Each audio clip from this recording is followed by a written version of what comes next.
नमस्कार दोस्तों, मैं हूं सुमित पांडे।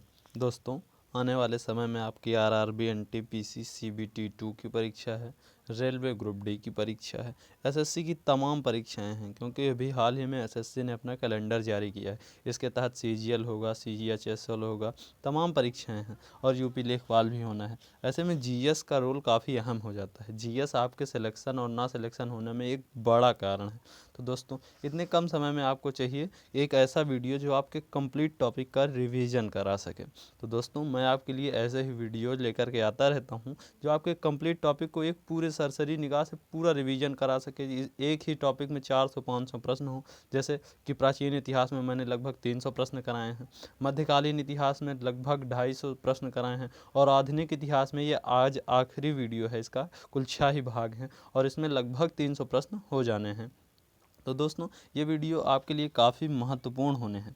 तो ऐसे में इस वीडियो में हम देखेंगे कि कथन, नारा, उपलब्धियाँ, ब्रिटिश कालीन प्रमुख इमारतें, स्वतंत्रता के बाद का भारत, आधुनिक इतिहास विविध।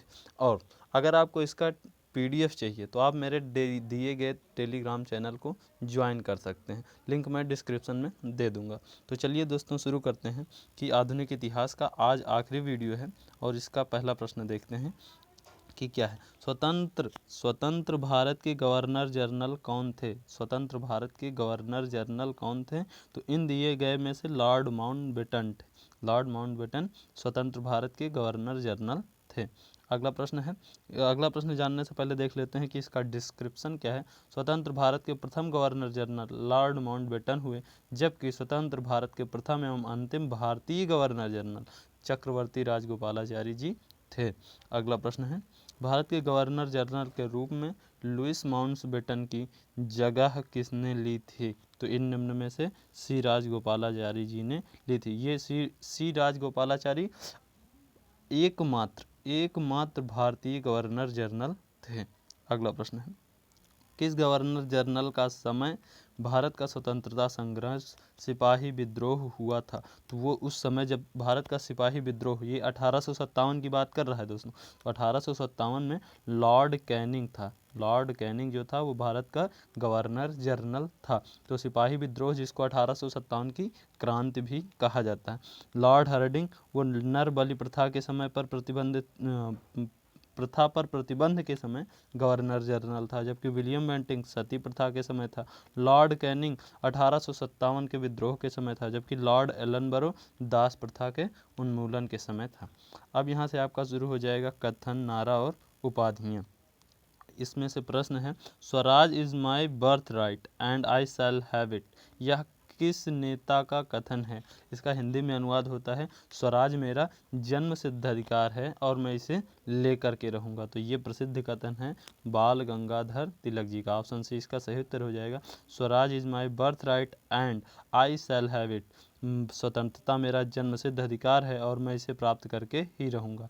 यह कथन गरम दल के नेता बाल गंगाधर तिलक का है। और ये आराम हराम है, ये नारा किसका है? जवाहरलाल नेहरू जी का है। अगला प्रश्न देखते हैं, सारे जहां से अच्छा गाने के बोल किसने लिखे हैं? तो सारे जहां से अच्छा गाने के बोल लिखे हैं मोहम्मद इकबाल ने। ऑप्शन ए इसका सही उत्तर हो जाएगा। सारे जहां से अच्छा गाने के बोल मोहम्मद इकबाल ने लिखा है। मोहम्मद इकबाल एक प्रसिद्ध कवि और राजनीतिक व्यक्ति थे। अगला प्रश्न है, कौन से भारतीय नेता को लोकप्रिय रूप से पंजाब केसरी के नाम से जाना जाता है? पंजाब केसरी के नाम से लाला लाजपत राय जी को जाना जाता है। देख लेते हैं कि इसका विकल्प कौन कौन से दिए गए थे कि पंजाब केसरी के नाम से किसको जाना जाता है। ऑप्शन में था लाला लाजपत राय, मौलाना आजाद, रविन्द्रनाथ टैगोर, सरदार वल्लभ भाई पटेल। तो इसका उत्तर हो जाएगा लाला लाजपत राय। पंजाब केसरी यानी पंजाब का शेर कहा जाता है, जबकि सरदार वल्लभ भाई पटेल को लौह पुरुष के नाम से जाना जाता है। अगला प्रश्न है, वल्लभ भाई पटेल को सरदार की उपाधि किसने दी थी? सरदार वल्लभ भाई पटेल को सरदार की उपाधि किसने दी थी? तो वो महात्मा गांधी जी ने दिया था। ऑप्शन 20 का सही उत्तर हो जाएगा। सरदार वल्लभ भाई पटेल भारत के स्वतंत्रता संग्राम के सेनानी थे। भारत की आज़ादी के समय वे प्रथम गृह मंत्री और उप प्रधानमंत्री बने। बारदोली सत्याग्रह का नेतृत्व कर रहे पटेल को सत्याग्रह सफलता पर वहाँ की महिलाओं की ओर से महात्मा गांधी ने सरदार की उपाधि दी थी, जबकि इसका सुझाव बारदोली जो कि गुजरात में है वहाँ की महिलाओं ने ही दिया था। और भारत का बिस्मार्क और भारत का लौह पुरुष भी सरदार वल्लभ भाई पटेल जी को ही कहा जाता है। अगला प्रश्न है, किसे father of the Indian services कहा जाता है? Father of the Indian services, इसको लॉर्ड कॉर्नवालिस को ही कहा जाता है। ऑप्शन सी इसका सही उत्तर हो जाएगा। सॉरी, ये गलत हो गया। Father of Indian services Sardar Vallabh भाई पटेल को कहा जाता है। ऑप्शन डी इसका सही उत्तर होगा। दोस्तों, मुझसे गलती हो गई थी कि ऑप्शन सी नहीं, ऑप्शन डी इसका सही उत्तर होगा। सरदार वल्लभ भाई पटेल को फादर ऑफ इंडियन सर्विसेज भी कहा जाता है। इन्हें लौह पुरुष और सरदार के नाम से भी जाना जाता है। जबकि लॉर्ड कॉर्नवालिस जो था वो था भारत में जब लोक सेवा आयोग के लिए पुलिस की स्थापना के लिए इसे ही कहा जाता था। जबकि फादर ऑफ इंडियन सर्विसेज ये वल्लभ भाई पटेल जी को कहा जाता है। अगला प्रश्न है, वह व्यक्ति जिसे गुरुदेव के नाम से जाना जाता था? गुरुदेव रविन्द्रनाथ टैगोर। ऑप्शन सी इसका सही उत्तर हो जाएगा। गुरुदेव के नाम से रविन्द्रनाथ टैगोर को जाना जाता है। भारत के राष्ट्रगान तथा बांग्लादेश के राष्ट्रगान जिसका बोल है आमार सोनार बांग्ला की रचना गुरुदेव ने ही की थी। और 1901 में शांति निकेतन की स्थापना की, जबकि बाद में यही विश्व भारती विश्वविद्यालय के नाम से प्रसिद्ध हुआ। रविन्द्रनाथ टैगोर की उनकी कविताओं की पुस्तक गीतांजलि के लिए 1913 में साहित्य का नोबल दिया गया था। नोबल पुरस्कार प्राप्त करने वाले ये प्रथम भारतीय थे। तो नोबल पुरस्कार सर्वप्रथम किस भारतीय को मिला था? रविन्द्रनाथ टैगोर जी को। किसके लिए? गीतांजलि की रचना के लिए। अगला प्रश्न है, महात्मा गांधी को दक्षिण अफ्रीका में एम्बुलेंस सेवाओं में उनके योगदान के लिए अंग्रेजों ने कैसर ए हिंद पदक से किसने सम्मानित किया? अंग्रेजों में वो कौन सा व्यक्ति था जिसने गांधी जी को कैसर ए हिंद पदक से सम्मानित किया? तो उस समय जो गवर्नर था वो लॉर्ड हार्डिंग था। ऑप्शन सी सही उत्तर हो जाएगा। महात्मा गांधी को दक्षिण अफ्रीका में एम्बुलेंस सेवाओं में योगदान के लिए कैसर ए हिंद पदक से लॉर्ड हार्डिंग ने सम्मानित किया था। अगला प्रश्न देखते हैं दोस्तों, गांधी जी को ब्रिटिश ने कौन सी उपाधि प्रदान की थी? ब्रिटिशों ने कौन सी उपाधि प्रदान की थी जो उनके द्वारा त्याग दी गई? तो यही वो था कैसर ए हिंद। ऑप्शन डी इसका सही उत्तर हो जाएगा। महात्मा गांधी को अंग्रेजों ने कैसर हिंद की उपाधि प्रदान की थी।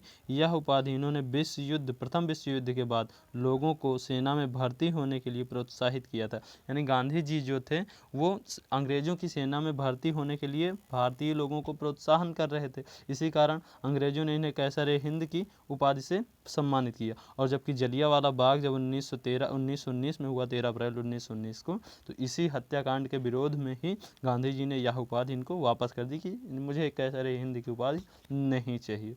अगला प्रश्न है, रविन्द्रनाथ टैगोर को गुरुदेव की उपाधि किसने दी थी? तो गुरुदेव की उपाधि किसने दी थी? महात्मा गांधी ने। ऑप्शन ए इसका सही उत्तर हो जाएगा।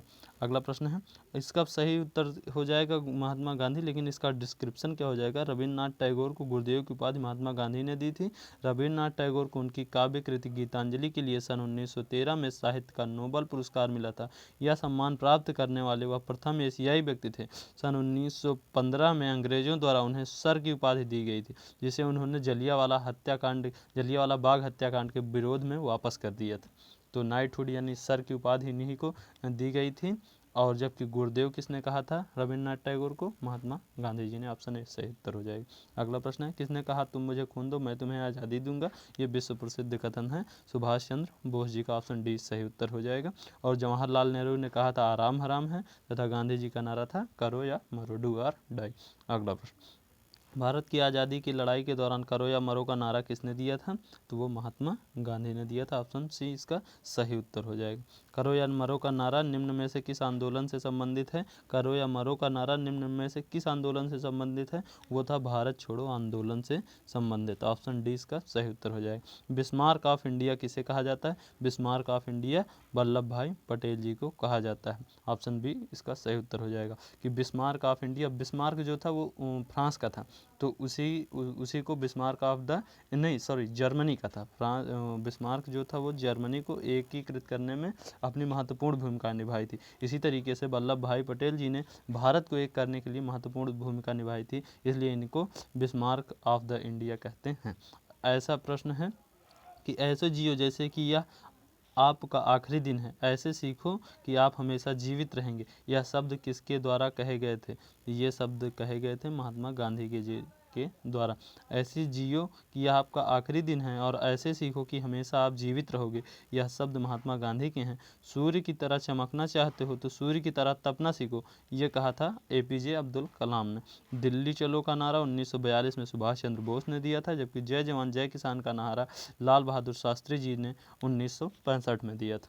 अगला प्रश्न है, हम वह हैं जिसे हमारे विचारों ने बनाया है, इसलिए आप जो सोचते हैं उस पर ध्यान दीजिए। यह शब्द गौण है।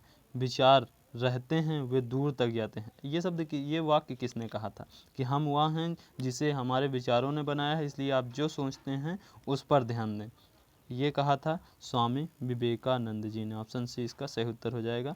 हम वह हैं जिसे हमारे विचारों ने बनाया है, इसलिए आप जो सोचते हैं उस पर ध्यान दें। शब्द गौण हैं, विचार रहते हैं और दूर तक जाते हैं।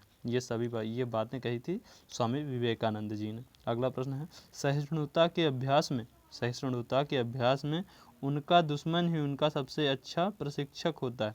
सहिष्णुता के अभ्यास में उनका दुश्मन ही उनका सबसे अच्छा शिक्षक होता है। यह शब्द किसने कहे थे? ये कहा था दलाई लामा ने। अभी भी दलाई लामा जिंदा है। ऑप्शन डी इसका सही उत्तर हो जाएगा। सहिष्णुता के अभ्यास में उनका दुश्मन ही उनका सबसे अच्छा शिक्षक होता है, ये बातें कही थी दलाई लामा ने। अगला प्रश्न है, ब्रिटिश कालीन प्रमुख इमारतें से जुड़ा हुआ अगले प्रश्न है कि राष्ट्रीय युद्ध स्मारक का निर्माण करने का प्रस्ताव है, यानी इस युद्ध स्मारक का निर्माण कहाँ पर होगा? नई दिल्ली में। ऑप्शन सी इसका सही उत्तर हो जाएगा। राष्ट्रीय युद्ध स्मारक नई दिल्ली स्थित इंडिया गेट के समीप सी हेक्सागन में बनाया गया है। यह स्मारक मातृभूमि की रक्षा में प्राणों का बलिदान करने वाले सैनिकों के सम्मान में बनाया गया है। अगला प्रश्न है, प्रसिद्ध पर्यटक आकर्षक विक्टोरिया कहाँ पर स्थित है? विक्टोरिया मेमोरियल कहाँ पर स्थित है? वो स्थित है आपका पश्चिम बंगाल में। ऑप्शन 20 का सही उत्तर हो जाएगा कि विक्टोरिया मेमोरियल वो स्थित है पश्चिम बंगाल में। और विक्टोरिया मेमोरियल किसकी याद में? महारानी विक्टोरिया, जो उस समय इंग्लैंड की महारानी थी। अगला प्रश्न है कि विक्टोरिया टर्मिनल, जिसे अब छत्रपति शिवाजी महाराज टर्मिनल कहा जाता है, का निर्माण किस सन में किया गया था? तो ये विक्टोरिया टर्मिनल, जिसको वर्तमान में छत्रपति शिवाजी महाराज टर्मिनल कहा जाता है, ये 1888 ईस्वी में किया गया था। विक्टोरिया टर्मिनल को अब छत्रपति शिवाजी टर्मिनस कहा जाता है। यह भारत की वाणिज्यिक राजधानी मुंबई में स्थित एक ऐतिहासिक रेलवे स्टेशन है, जो मध्य रेलवे का मुख्यालय भी है। इसका निर्माण 1888 ईस्वी में किया गया था। वास्तुकला की गेंथिक शैली में निर्मित CST यानी छत्रपति शिवाजी टर्मिनल को यूनेस्को की विश्व धरोहर सूची में शामिल किया गया है। तो ऐसा कौन सा टर्मिनल है जिसको विश्व धरोहर सूची में शामिल किया गया है? तो वो छत्रपति शिवाजी टर्मिनल, जो पहले किस नाम से जाना जाता था? Victoria terminal. कब बनाया गया था? सन 1888 ईस्वी में। अगला प्रश्न है, निम्न द्वारों में से किसका निर्माण प्रथम विश्व युद्ध में शहीद हुए सैनिकों की स्मृति में किया गया था? तो किसका निर्माण? इंडिया गेट, जो कि दिल्ली में है। इंडिया गेट का निर्माण प्रथम विश्व युद्ध में शहीद हुए सैनिकों की स्मृति में किया गया था। नई दिल्ली के मध्य में 42 मीटर ऊंचा इंडिया गेट मेहराबदार आर्क ऑफ ट्रायम्फ के रूप में है। यह प्रथम विश्व युद्ध में शहीद हुए 70,000 भारतीय सैनिकों का स्मारक है। इंडिया गेट की आधारशिला 1921 में ड्यूक ऑफ कनॉट ने रखी थी और इसे एडविन लुटियंस ने डिजाइन किया था। एक बार KBC में भी यही प्रश्न पूछा गया था कि इंडिया गेट का डिजाइन किसने किया था? तो वो एडविन लुटियंस ने किया था। अगला प्रश्न है, दिल्ली में संसद भवन का निर्माण किस अवधि के दौरान किया गया था? तो दिल्ली में जो वर्तमान में संसद भवन है, हालांकि अब तो दूसरी संसद भवन बन रहा है, लेकिन जो अभी भी जिसमें कामकाज होता है, इसका निर्माण 1921 से 1927 के बीच किया गया था। ऑप्शन सी इसका सही उत्तर हो जाएगा।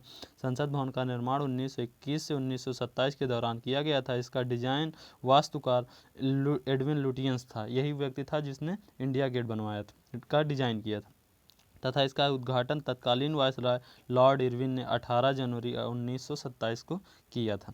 अगला प्रश्न है, उस वास्तुकार का नाम बताएं जिसने नई दिल्ली को डिजाइन किया है। तो नई दिल्ली को डिजाइन करने वाला भी यही व्यक्ति था, sir Edwin Lutyens. Option b सही उत्तर हो जाएगा। सर एडविन लुटियंस 20वीं शताब्दी के एक प्रसिद्ध ब्रिटिश वास्तुकार थे। इन्होंने तत्कालीन राजधानी दिल्ली की अभिकल्पना तैयार की थी। संसद भवन, इंडिया गेट, वायसराय हाउस इन्हीं के द्वारा डिजाइन किए गए प्रमुख स्थापत्य हैं। अगला प्रश्न, अब यहाँ से आपका शुरू हो जाएगा स्वतंत्रता के बाद का भारत।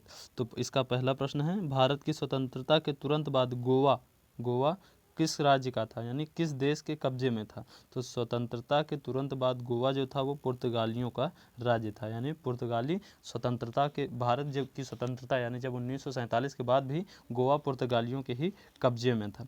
अगला इसका डिस्क्रिप्शन जान लेते हैं कि क्या है। इसका डिस्क्रिप्शन है दोस्तों कि भारत की स्वतंत्रता के तुरंत बाद गोवा पुर्तगाल राज्य का था। पुर्तगालियों ने गोवा पर लगभग 450 साल तक शासन किया। 19 दिसंबर 1961 को भारतीय सेना ने ऑपरेशन विजय अभियान शुरू करके दमन, दीव और गोवा तीनों को पुर्तगालियों के शासन से मुक्त कराया। सन 1987 ईस्वी से गोवा को राज्य का दर्जा दिया गया। गोवा मुक्ति दिवस प्रतिवर्ष 19 दिसंबर को मनाया जाता है। अगला प्रश्न, 1971 युद्ध के दौरान शहीद होने वाले सैनिकों की याद में अमर जवान ज्योति इंडिया गेट के पास जलती है। ये किस युद्ध किनके किनके बीच ये युद्ध हुआ था। तो 1971 का युद्ध भारत और पाकिस्तान के बीच हुआ था। इसी युद्ध में पाकिस्तान के 2 टुकड़े कर दिए थे भारत ने और बांग्लादेश बनाया था। यहाँ पर भारत ऐसे है, यहाँ पर आप समझिए कि यहाँ पर बांग्लादेश था और यहाँ पर पाकिस्तान था। यहाँ ये पाकिस्तान के लोग अपने आप को श्रेष्ठ मुसलमान समझते थे और इनको अब बहुत प्रताड़ित किया करते थे। तो भारत ने इन लोगों ने इनसे भारत से हेल्प मांगी और भारत ने ही इनको 2 टुकड़े कर दिए, इधर पाकिस्तान इधर बांग्लादेश बन गया। अगला प्रश्न है, निम्न में से कौन से वर्ष में भारत पाक युद्ध नहीं हुआ। दोस्तों 1947 में हुआ था, 1965 में भी हुआ था, 1971 में भी हुआ था। भारत 1962 में भी युद्ध लड़ा है, लेकिन ये युद्ध पाकिस्तान से ना लड़के भारत ने चीन से लड़ा था ये युद्ध। आइए देख लेते हैं इसका डिस्क्रिप्शन क्या है। 1962 में भारत पाकिस्तान युद्ध नहीं हुआ था, बल्कि यह युद्ध भारत और चीन के बीच हुआ था। इस युद्ध में भारत को हार का सामना करना पड़ा था। तो भारत पाकिस्तान का युद्ध इन निम्न में से कब नहीं हुआ था, 1962 में। अगला प्रश्न है, 1971 से पहले भारत पाकिस्तान युद्ध किस वर्ष हुआ था। 1971 से पहले भारत पाकिस्तान युद्ध 1965 को हुआ था, ऑप्शन डी। अगला प्रश्न है कि किस भारत पाक युद्ध के बाद ताशकंद घोषणा हुई थी, यानी ताशकंद समझौता हुआ था। तो किस भारत पाकिस्तान युद्ध के बाद, 1965 युद्ध, ऑप्शन 20 का सही हो जाएगा। भारत पाक युद्ध 1965 ईस्वी के बाद ताशकंद समझौता हुआ था। यह भारत और पाकिस्तान के बीच 11 जनवरी 1966 को हुआ था। यह एक शांति समझौता था। यह समझौता भारत के प्रधानमंत्री लाल बहादुर शास्त्री तथा पाकिस्तान के प्रधानमंत्री अयूब खां की लंबी वार्ता के बाद 11 जनवरी 1966 को संपन्न हुआ था। तो ताशकंद समझौता किसके किसके बीच हुआ था, भारत और पाकिस्तान के बीच। कब हुआ था, 1965 ईस्वी में। अगला है, पहला एंग्लो बर्मा युद्ध कब हुआ था। तो पहला एंग्लो बर्मा युद्ध 1824 से 1826 के बीच हुआ था, ऑप्शन सी इसका सही उत्तर हो जाएगा। प्रथम आंग्ल बर्मा युद्ध 1824 से 1826 तक चला। इस युद्ध का मुख्य कारण बर्मा राज्य की सीमाओं का ब्रिटिश राज्य के आसपास फैल जाना था। इस युद्ध का अंत 1826 में यानडूब की संधि से हुआ। तो पहला एंग्लो बर्मा युद्ध कब हुआ था, 1824 से 1826 के बीच। अगला प्रश्न है, बांग्लादेश को किस देश से स्वतंत्रता मिली है। तो बांग्लादेश को पाकिस्तान से स्वतंत्रता मिली थी, ऑप्शन सी इसका सही उत्तर हो जाएगा। अगला प्रश्न है, भारत पाकिस्तान कारगिल युद्ध का कोड क्या था। दोस्तों ये बड़ा शानदार है, भारत पाकिस्तान कारगिल युद्ध का कोड क्या था। अभी भारत एक शेरशाह मूवी आई थी, इसी में ये है। तो इसका कोड था ऑपरेशन विजय, ऑप्शन 20 का सही उत्तर हो जाएगा। भारत पाकिस्तान कारगिल युद्ध का नाम था ऑपरेशन विजय, कोड का नाम था ऑपरेशन विजय। 26 जुलाई 1999 को भारत ने कारगिल युद्ध में विजय हासिल की थी। इस ऐतिहासिक दिन यानी 26 जुलाई को प्रत्येक वर्ष विजय दिवस के रूप में मनाया जाता है। तो कारगिल युद्ध भारत पाकिस्तान के बीच हुआ था, कब, 26 जुलाई 1999 को। भारत ने इसमें पाकिस्तान को धोबी पछाड़ दिया था। तब से आज तक उसकी हिम्मत नहीं हुई कि दोबारा भारत के ऊपर कोई कब्जा करे। हाँ, वो आतंकी अटैक जरूर करता रहता है। तो शेरशाह मूवी में यही भारत और पाकिस्तान के बीच कारगिल युद्ध का वर्णन किया गया है दोस्तों। अगला प्रश्न है, कौन सा साल बांग्लादेश एक स्वतंत्र संसदीय लोकतंत्र बना। किस साल में बांग्लादेश एक स्वतंत्र संसदीय लोकतंत्र बना। आज़ादी तो इसको दिसंबर 1971 में बन गई थी, लेकिन ये लोकतंत्र बना था 1972 में, ऑप्शन 20 का सही उत्तर हो जाएगा। दिसंबर के बाद दोस्तों जनवरी आता है, तो जनवरी में ही ये एक संसदीय लोकतंत्र बन गया था। कौन सा देश, बांग्लादेश। 26 मार्च 1971 को बांग्लादेश स्वतंत्र हुआ था और 10 जनवरी 1972 को बांग्लादेश एक स्वतंत्र संसदीय लोकतंत्र घोषित किया गया था। अगला प्रश्न देखते हैं, भारत और पाकिस्तान के बीच युद्ध विराम रेखा को नियंत्रण रेखा यानी लाइन ऑफ कंट्रोल में कब परिवर्तित किया गया?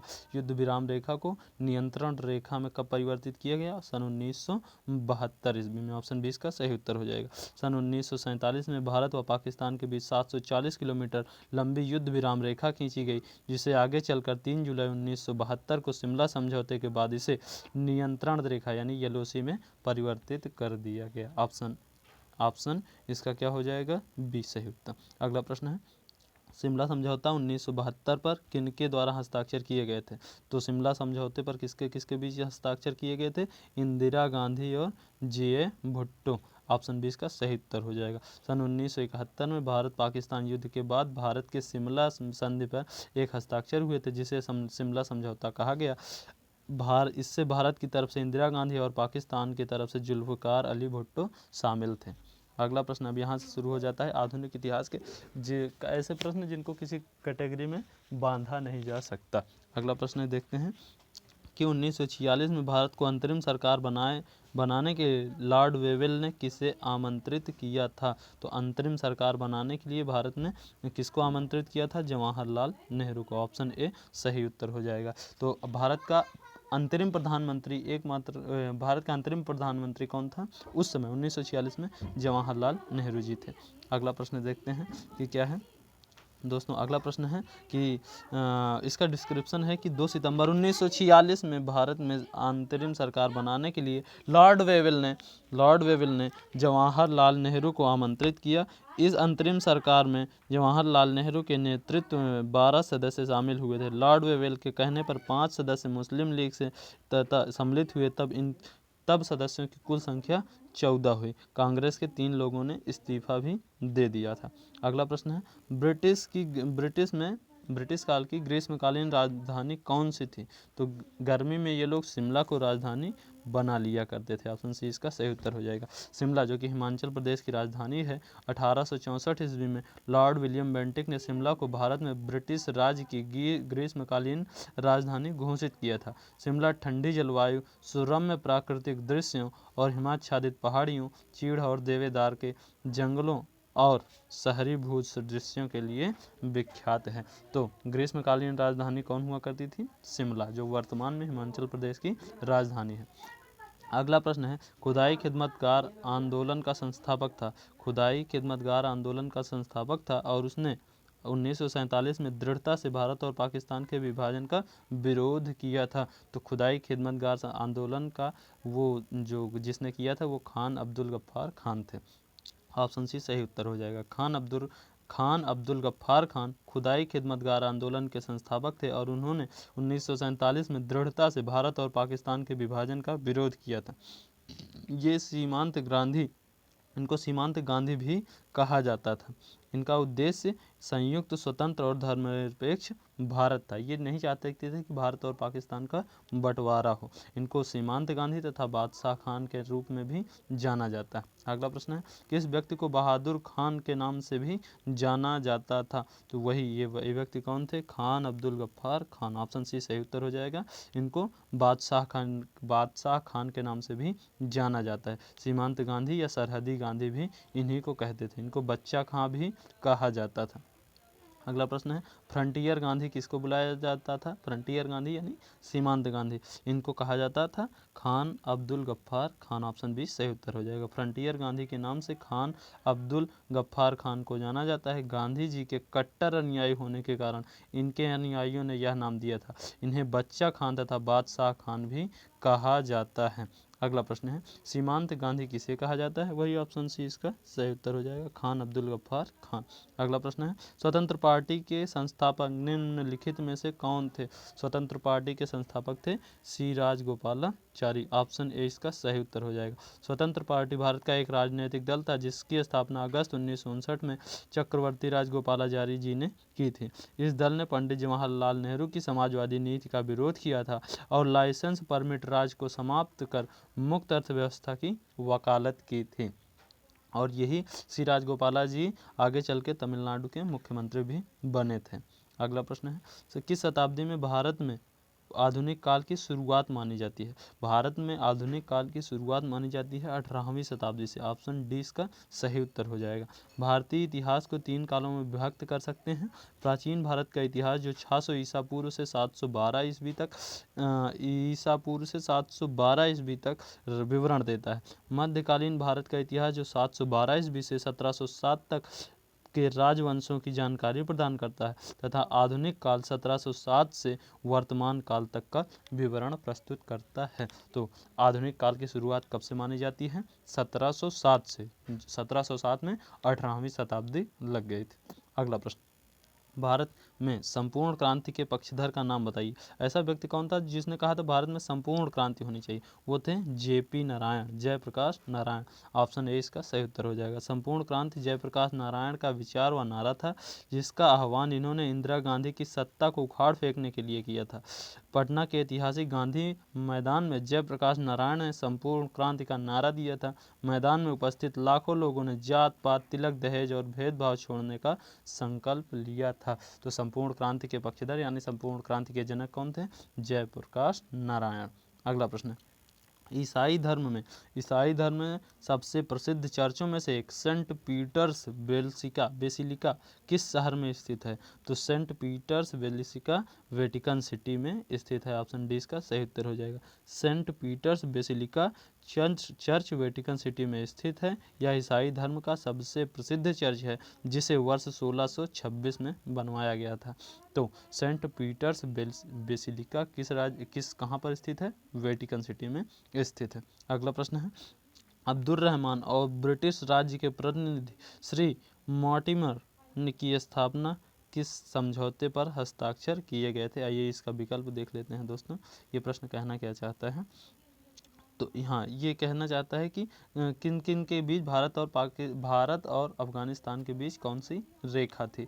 तो वो डूरंड रेखा। ऑप्शन बी इसका सही उत्तर हो जाएगा कि डूरंड रेखा अफगानिस्तान और पाकिस्तान के मध्य 2430 किलोमीटर अंतर्राष्ट्रीय सीमा रेखा है। इस रेखा को सर मार्टिन डूरंड के नाम पर रखा गया, जबकि रेड क्लिफ रेखा यह भारत और पाकिस्तान के मध्य सीमा निर्धारित करती है, जबकि मैकमोहन रेखा यह भारत और चीन के बीच सीमा निर्धारित करती है। यह 1914 में बनाई गई थी। अगला प्रश्न है, निम्नलिखित शहरों में से किसे प्राचीन समय में डेसिनगनाडु कहा जाता था? डेसिनगनाडु कोल्लम को कहा जाता था। ऑप्शन है इसका सही उत्तर हो जाएगा। दोस्तों ये इस प्रश्न का उत्तर मुझे भी नहीं पता था। निम्नलिखित शहरों में से किसे प्राचीन समय में डेसिनगनाडु कहा जाता था? उसको कोल्लम को। कोल्लम शहर को प्राचीन समय में डेसिनगनाडु कहा जाता था। यह केरल में अरब सागर के तट पर अष्टमुदी झील के निकट बसा एक बंदरगाह नगर है। इब्न बतूता 14वीं शताब्दी से इसे भारत के 5 बड़े बंदरगाहों में शुमार किया था। तो ये एक बंदरगाह नगर था, कौन? कोल्लम, जिसको प्राचीन समय में क्या कहा जाता था? डेसिगनाडु। अगला प्रश्न देखते हैं, निम्नलिखित में से कौन सा विद्रोह ब्रिटिश शासकों द्वारा लगाए गए प्रतिबंधों के विरुद्ध नहीं था? तो ये फकीर सन्यासी विद्रोह, ये था इंडिगो विद्रोह, ये था संताल विद्रोह, ये भी था, लेकिन नक्सलवाड़ी विद्रोह, ऑप्शन डी इसका सही उत्तर हो जाएगा। नक्सलवाड़ी विद्रोह ब्रिटिश शासकों द्वारा लगाए गए प्रतिबंधों के विरुद्ध नहीं था। नक्सलवाड़ी पश्चिम बंगाल के सिलीगुड़ी सब डिवीजन का एक छोटा सा कस्बा है, जहां 1967 में सशस्त्र क्रांति के विचार वाले नक्सलवादी आंदोलन का आरंभ हुआ था। तो नक्सलवाड़ी विद्रोह किसके बीच? भारत के ही विरुद्ध किया गया था, भारत की चुनी हुई सरकार के विरुद्ध नक्सली वामपंथी लोगों के द्वारा। अगला प्रश्न है, 1866 में ईस्ट इंडिया संघ की स्थापना किसने की थी? ईस्ट इंडिया संघ की स्थापना दादा भाई नौरोजी। ऑप्शन है इसका सही उत्तर हो जाएगा। ईस्ट इंडिया संघ की स्थापना ब्रिटेन में दादा भाई नौरोजी ने 1866 में किया था। अगला प्रश्न देखते हैं, निम्नलिखित में से वह दार्शनिक प्रणाली कौन सी है जो केवल उसे मान्यता देती है जिसे वैज्ञानिक रूप से सत्यापित किया जा सकता है, या जिसका तार्किक या गणितीय सत्यापन संभव है? इस तरह तत्व मीमांसा तथा आस्तिकवाद को स्वीकार अस्वीकार करता है। वो कौन सी सिद्धांत था? तो वो सिद्धांत था निश्चयात्मकता यानी पॉजिटिविज्म। ऑप्शन डी इसका सही उत्तर हो जाएगा। निश्चयात्मकता सिद्धांत एक दार्शनिक प्रणाली है जो केवल उसे मान्यता देती है जिसे वैज्ञानिक रूप से सत्यापित किया जा सकता है। तत्व मीमांसा और आस्तिकवाद आज को यह अस्वीकार करता देता है, यानी निश्चयात्मकता जिसको पॉजिटिविज्म भी कहा जाता है, यही एक ऐसी प्रणाली थी। ऑप्शन डी इसका सही उत्तर हो जाएगा। दोस्तों यहाँ पर ख़त्म होता है आपका पूरा का पूरा इतिहास, यानी भारत का इतिहास जितना भी है वो मैंने आपको अभी तक पूरा पढ़ा दिया है। यहाँ पर आधुनिक इतिहास खत्म हो जाता है और अभी तक मैंने आपको प्राचीन इतिहास पढ़ाया है, पूरा का पूरा मध्यकालीन इतिहास पढ़ाया है और पूरा का पूरा ये आधुनिक इतिहास पढ़ा दिया है। सब में औसतन सब में 270 क्वेश्चन हैं। तो दोस्तों अगर वीडियो आपको अच्छा लगा हो तो लाइक शेयर और सब्सक्राइब कर दीजिएगा। मिलते हैं आपसे अगले वीडियो में, तब तक के लिए गुड नाइट, शुभ रात्रि, शब खैर। धन्यवाद दोस्तों।